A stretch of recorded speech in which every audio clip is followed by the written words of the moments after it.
Hello, मी ऋतिका. आजचा दिवस होता गुरुवार. मी चालले होते मुंबईला आणि आज मी नवीन कुर्ता सेट वेअर केला होता.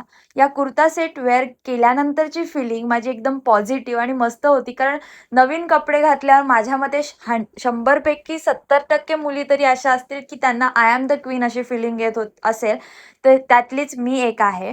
सो तुम्हाला जर तो कुर्ता सेट पाहिजे असेल किंवा लिंक हवी असेल तर कमेंटमध्ये लिंक म्हणून टाईप करा. तुमच्या डीएममध्ये ते मिळून जाईल. असो, आज मुंबईला जाण्याचं कारण काही नवीन नाहीये, काही सांगायला त्याच्यात असं इंटरेस्टिंग आहे नाही.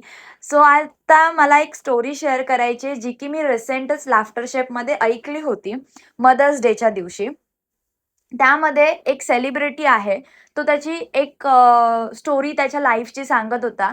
तो त्याच्या मदरला किंवा त्याच्या पप्पांना, आईंना एका स्पेसवर ठेवायचं होतं, की तिथे त्याच्याबद्दल येऊन कोणी काही सांगणार नाही, चुगली करणार नाही किंवा तुमचा मुलगा असा आहे, तुमची मुलगी अशी आहे, त्याने हे केलं, त्याने ते केलं, असं त्याला लहानपणी वाटायचं. तो ते शेअर करत होता. तर तो असं बोलतो आईला, की "आई, माझ्याबद्दल आता कोण येऊन काही सांगत नाही. याचा अर्थ मी श्रीमंत झालेलो आहे." आणि मला ते इतकं टच झालं ना, की कारण हे रिअल फॅक्ट आहे आत्ताच्या काळामध्ये. तुम्ही हो म्हणा, नाही म्हणा, तुम्ही ह्याला प्रवचन म्हणा, पण हे मी अनुभवलेलं आहे किंवा अनुभवते आहे.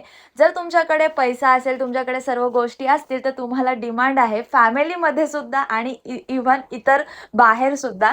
आणि जर तुमच्याकडे पैसे नसतील, तुम्ही स्ट्रगलमध्ये असाल, तर तुम्हाला कसलीच काडी मात्र घरात पण किंमत नसते आणि बाहेर पण नसते. कोण पण येईल, टपली मारून जाईल, तुम्ही ऐकायचं आणि विषय सोडून द्यायचा. असंच काहीसं असतं. असं मी इमॅजिन केलं जेव्हा त्यांनी ती स्टोरी सांगितली तेव्हा.